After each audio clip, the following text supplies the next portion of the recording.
Hello, this is meteorologist Brad Warner for Region Weather Live, your YouTube source for weather across the Dakotas and Minnesota.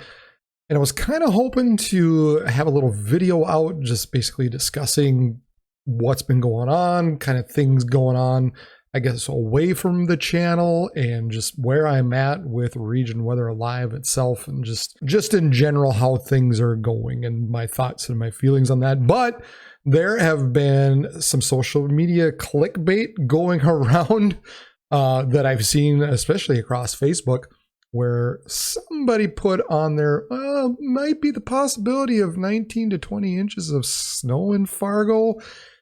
Yeah, so I thought I'd better put out a video just to talk a little bit about the weather pattern and what's expected. So I guess we better go take a look. We've had some pretty nice days lately. In fact, some record-breaking days, especially across western parts of the Dakotas, where areas across Bismarck and Jamestown and Dickinson and areas across South Dakota have been seeing record-breaking high temperatures lately. And it looks like Fargo might get close to a record-breaking type of day on Thursday as we continue to have this warm bubble of air underneath that upper-level jet stream that's riding off to the north. But notice we do have a little shortwave that's going to be slipping down south out of Canada, and as that does so, it's going to be bringing that jet stream right through our area. And of course, on the north and east side of this essentially is where the cold air is going to be sweeping through. Back behind it still, we have some warm air that's going to be sitting back in through here. And so as this jet stream basically pushes east, we're going to be having some colder air coming in for Friday. But again, as this jet stream moves east on Saturday, we're looking at perhaps another day of record-setting temperatures. So as we continue to put this in motion, you can see indeed on Saturday that ridge builds up. We continue to have the warm air build back into our region. So Saturday is looking like another decent day. And then as we go into Sunday, we got another trough that sweeps through the region, kind of brings down a little bit cooler air, perhaps bringing with it some flurries or some sprinkles along with it. Most of these troughs have been fairly dry in nature just because they are coming out of the north. So not really expecting a whole lot out of this at this moment. But nevertheless, as we go into Sunday, might cool off just a bit. And especially as we get into Sunday morning. Now here at this point, we do have a little stronger jet streak that wants to push into our region. Now, where exactly that sets up is going to determine where the possibility of some snow or some rain snow mix will develop. Now, according to this model, this might be a little further north, but I have seen some other models push that a little bit further south as well. As we continue on and we go into Monday, looks like again we got just a little bit of a ridge that begins to build. So we have a little more warmer air that begins to push back into our region. But also notice off to the west, we have this strong trough that begins to push this jet stream eastward. And as it does so, out ahead of it, we're going to be building up a decent storm out ahead of it. Now, it's just a matter of how much moisture will it be able to pick up as it continues to move east. And this is going to be kind of lasting through Monday night, Tuesday, and going on into Wednesday. In fact, as you take a look at the jet stream going into Wednesday here, you could see how that jet stream just pushes north and eastward, kind of in an area where perhaps eastern and particularly southeastern parts of Minnesota could pick up snow if this does track right. So if this little storm system rides off to the north and east, perhaps on the backside of this, some of your areas across eastern Minnesota could be looking at some snow going into Tuesday night, Wednesday. But that is quite a ways out there. And obviously at this point, not all the models agree. So what are we looking at the surface? Well, as we go into Thursday night and into Friday morning, again, we have this cold front that sweeps through with that first little trough that kind of moves through our area, brings through some cooler temperatures across parts of the region. Again, might also bring just a few flurries along with it as it does push to the southeast, and along with it, perhaps some gusty winds, particularly across northern parts of Minnesota. Now, once we get through Friday and move on into Saturday, now this is where we begin to have that warm front that moves through and begins to bring in some warmer temperatures into our region one more time.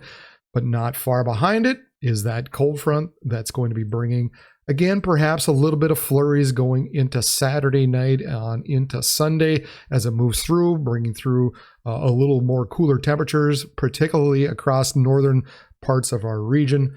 And here we go, going into Sunday. Here's where that difference kind of begins to take place. This particular model brings snow across northern parts of North Dakota, whereas just a little different model brings it further south across North and South Dakota. So once that quick little hitter moves off and through the region, we warm up just a little bit again, going on into Sunday night and into Monday morning again, where we have the possibility of some snow, particularly across northern reaches of our region. Could be mixed with a little bit of sleet or freezing rain as well. And this is also at this point where the models kind of disagree as we take a look at a little different one. Not necessarily on the location, but on the intensity. This is the American model, and typically this does kind of overdo the situation that gets forecasted out, especially out this far ahead of time. So this probably is going to be a little more intense than what I think is going to happen, at least this far out.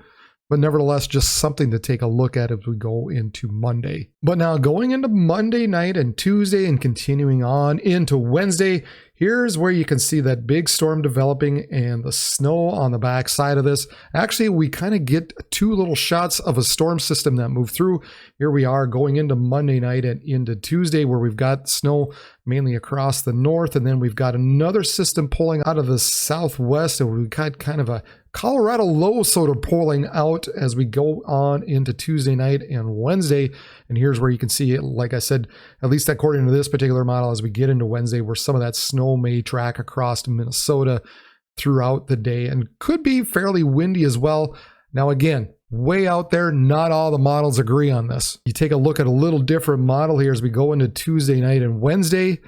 Windy, but not near as much snow as that other model was showing. So guys, it's just way too far out there at this point. What this is showing us is that there's going to be a bit of an active pattern beginning this weekend where we can expect some snow to move across our region, but exactly where and how much is just too hard to determine at this point, but just something so that you know, just to keep an eye on.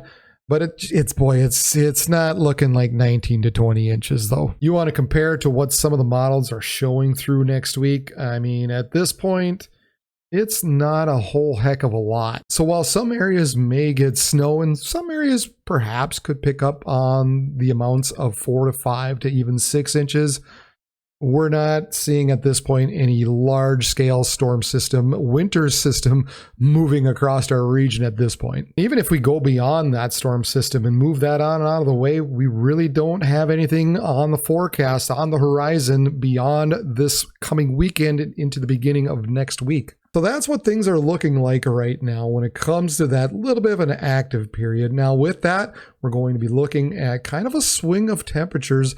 So let's go take a look at the forecasted highs over the next few days. Thursday, your highs are looking like the mid to upper 30s across the far northern parts of Minnesota. As you get further south, we're looking like many areas across southern parts of South Dakota and into Minnesota are going to be getting into the low 50s. And in fact, if Fargo does reach that 49 degrees as it is forecasted, that's going to be getting very close to a record high temperature for this time of year. Now Friday, here's that cold air that kind of slips down across the north and east. Notice how that jet streak was just kind of pushing in right through that region. So of course, this is where the colder air is going to be. So temperatures aren't going to be getting above freezing in those areas. In fact, many of you areas across northern parts of Minnesota are only going to be seeing high temperatures in the teens. Meanwhile, further down the southwest, we're still looking at high temperatures in the 50s. Now, Saturday, we rebound. Perhaps some areas across the far north will be struggling to get above freezing. But once more, if you get down to the south and west, as you get down across parts of southwestern South Dakota, we're looking at high temperatures in the mid to upper 50s. And boy, it only gets better as we go into Sunday, especially across the south, where we're looking at mid to upper 60s, perhaps across southern parts of our region. A little further north, cooler as we get into the mid to upper 30s. Now you may be asking, if the high temperatures are going to be that warm, how on earth is it going to snow? Well, as we start off the morning, remember I said if it is going to snow, it's going to be in the morning, and those morning low temperatures are obviously going to be below freezing. So that's where some of these areas could pick up a little bit of accumulating snow, but obviously as we get pretty warm in the afternoon, perhaps most of that, if anything does accumulate, will melt quickly. Now Monday, we have that cold front. Spot the cold front, folks. There it is, moving from northwest to southeast. Again, perhaps record high temperatures as we're looking at mid to upper 50s to near 60 across the southeast. Meanwhile, as you head back to the northwest, temperatures are only going to be in the teens on Monday. And then on Tuesday, that little bit of a roller coaster continues as those teens shift to the east. We have the 40s down in the southwest. And for those of you with the record-breaking temperatures, perhaps down in southeastern parts of Minnesota going on into Tuesday, those temperatures are going to plummet down into the 30s where we're going to be struggling to get above freezing that day. So a roller coaster of temperatures over the next several days. We've got the possibility of some snow coming early next week. So make sure if you haven't done so already, hit the subscribe button down below and the little bell button that pops up alongside it. That way you'll be notified when I uploaded another video just like this, and I'll try to make sure to keep you informed as the weather forecast changes. Also, if you haven't done so already, or if you don't want to subscribe, at least just hit the like button down below as well. That will help me out. All right, everybody, for Region Weather Lab, I'm meteorologist Brad Warner. Everybody have a good day.